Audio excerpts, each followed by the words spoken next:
Barchaga hurmatli abituriyentlar, demak 14-iyul ikkinchi smena savollarini tahlilini boshlaymiz. Xo'p, agar 6 xonali soni 9 ga qoldiqsiz bo'linsa, x ning qiymatini toping degan savol berilyapti. Xo'p, sonimiz 9 ga bo'linishi uchun sonning raqamlari yig'indisi 9 ga karrali son bo'lishi kerak. Ya'ni 1 plus 2 plus 6 plus 8 plus x plus 7 mana shu bizda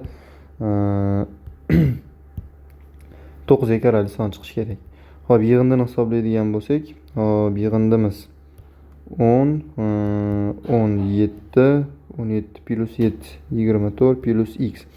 Hop, endi bu yig'indi 9 ga bo'linishi uchun x o'rniga 3 qo'yishimiz mumkin. Shunda yig'indi 27 chiqadi va bu 9 ga karrali va sonimiz ham 9 ga karrali hisoblanishi mumkin. Demak, C variant. Hop, ikkinchi savol. Amalni bajaring deyapti. Demak, bitta butun sondan 10li kasra ayrilyapti. 1 dan 0 butun 1000 dan 95 ta ayiradigan bo'lsak, endi ayirish mana shu ko'rinishda bo'ladi. Ya'ni 1 ni davomiga nollar to'ldiriladi. Xuddiki 1000 dan 95 ayriladi. Ayiradigan bo'lsak 905 chiqadi va virgul o'z o'rnida. 0 butun 10 mingdan 905. Uzr, 0 butun 1000dan 905. B variant. Xo'p, uchinchi savol. 1 dan 85 gacha bo'lgan natural sonlar ketma-ket yozilganda 6 raqami jami necha marotaba qo'llangan? Ya'ni necha marta keladi? Xo'p, 1 dan 85 gacha bo'lgan natural sonlar ketma-ket yozilganda. Xo'p, demak, 1 dan 85 gacha bo'lgan natural sonlar ketma-ket yozilganda 6 raqami birinchi o'rinda 6 bo'lib keladi. Undan keyin 16, 26, undan keyin esa 36, 46, 56, hop va 60 dan boshlab 69 gacha bor. Undan keyin 76 va 86 ni endi ola olmasak ham, chunki 85 gacha bo'lgan. Xo'p, demak, mana shu yerda jami necha marotaba qo'llanilyapti? 1, 2, 3, 4, 5, 6, bu bilan 7. Xo'p, endi 60 dan 69 gacha o'nlar xonasidagi 6larning soni 10 ta. Xo'p, endi birlar xonasida, ya'ni 66 da birlar xonasida ham bitta 6 bor. Uni ham qo'shadigan bo'lsak, jami 18 ta. Demak, 1 dan 85 gacha 18 ta 6 qatnashar ekan. Xo'p, 4-savol. Tenglamani yeching. 16x - 3 teng 12x + 13 ga. Xo'p, tenglamani o'sha eng asosiy sodda qonuniyati bor, hammamiz bilamiz. Ya'ni ma'lum sonlar bir tomonga, noma'lumlar bo'lsa ikkinchi boshqa bir tomonga olib o'tilinadi va soddalashtirib tenglamani dizini topishimiz mumkin. 12, ya'ni 12x chap tomonga o'tadi. 16x ayrilgan 12x. Bu yoqda mana bu 3, ya'ni -3 ikkinchi tomonga +3 bo'lib o'tadi. Mana bu ayirmamiz 4x, bu yig'indimiz 16. Demak, x ning qiymati bizda 4 li kelib chiqyapti. Xo'p, demak, 4 degan variant mana javobda berilgan. 5-savol. 180 ko'paytirilgan 0.8 ifodaning qiymatidan 25% ni hisoblang. Ya'ni mana shu ko'paytmani 25% ni topib bersak bo'ldi ekan. Xo'p, 180 ko'paytirilgan 0.8 ko'paytirilgan 0.125. Xo'p, ko'paytirilgan 0.125 yozishimiz sababi sonning, ya'ni mana bu sonning 25% ni topish degani bu 0.125 ko'paytirish. Shu bo'yicha ishlayapmiz, xolos. Xo'p, endi 180 8 ko'paytirilgan 25 200 ga teng. 200 dan 3 ta virgul suradigan bo'lsak 0.2. Xo'p, bu ikkalasini endi ko'paytiradigan bo'lsak bizda 36 degan qiymat kelib chiqadi. B variant.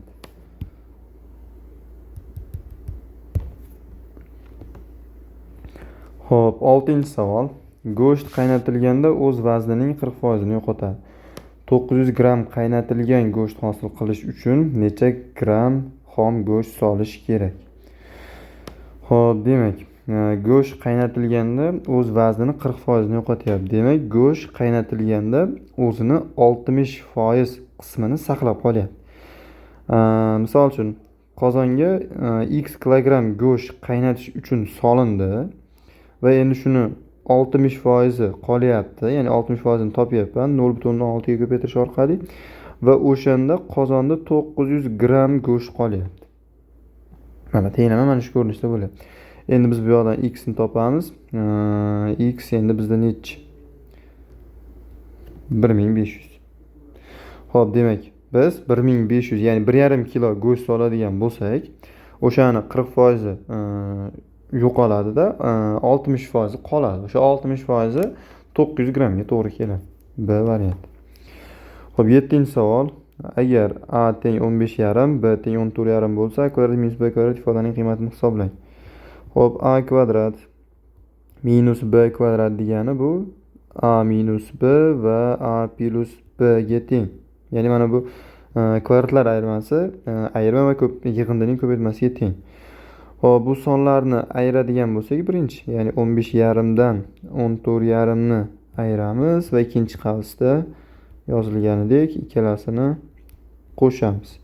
Xo'p, ayirma 1 ga teng, yig'indi 30 ga teng. 1 kere 30 bizda 30. 30 degan javob A variantida berilgan. Xo'p, 8-savol. Aylanada berilgan 4 ta nuqta orqali jami nechta vatar o'tkazish mumkin? Xo'p, aylanadagi 4 ta nuqta orqali nechta vatar o'tkazish mumkin degan bo'lsa, ya'ni ko'paytirilgan -1 taqsim 2 ga qo'yishimiz mumkin yoki s 4/2 orqali hisoblashimiz mumkin. S 4/2 deganda endi o'sha 4 ta nuqta va ularni ikkita-ikkitadan tutashtiryapmiz va vatar hosil bo'lyapti. 2 faktorial, 2 faktorial. Hisoblaydigan bo'lsak, albatta 6 degan qiymat kelib chiqadi. B variant. Yoki mana bu formulani yodlab qo'ysanglar, shu bo'yicha ham ishlash mumkin. Ya'ni bu yoqda n bu nuqtalar soni. 4 ta nuqtami, demak 4 qo'yiladi. 4 minus 1 taqsim 2. Ikkalasi qisqarsa 2 qolyapti, qavsdan 3 chiqyapti, ko'paytma 6 ga teng. 9-savol. Kubning nechta yog'i bor? Kubni albatta 6 ta yog'i bor. 4 ta yon yog'i, 2 ta asoslar, ya'ni pastki va yuqori asoslar bo'lib, hammasi bo'lib 6 ta yog'i bor deyish mumkin.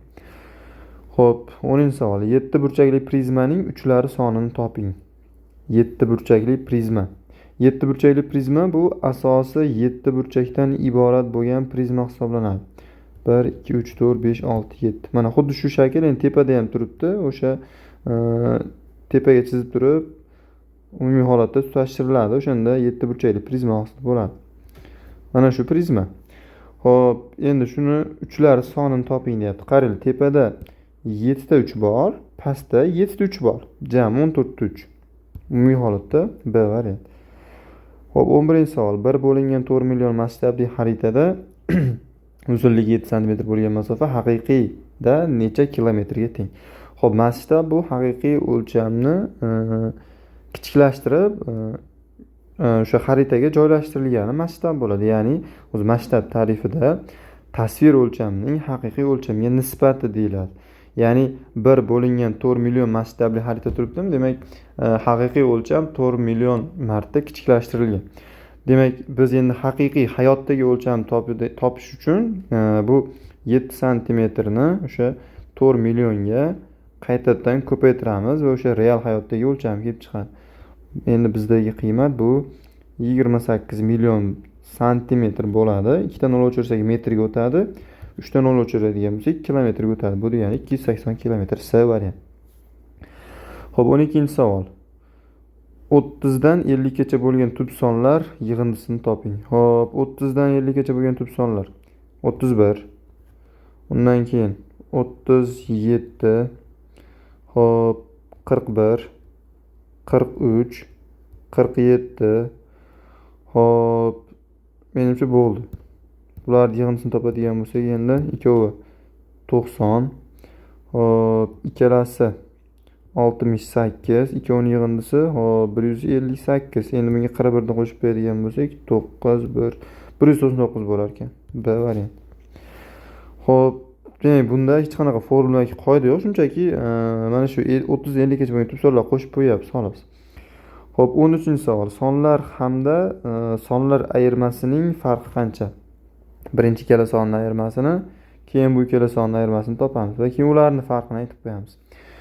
Xo'p, demak 3425 dan 564 birinchi ayiramiz. Ayiradigan bo'lsak, hop. Bu yoqdan 1 olganmiz, 3 qolgan. 13 dan 5 8, 2861 birinchi ayirmamiz. Ikkinchi ayirmamizni topamiz.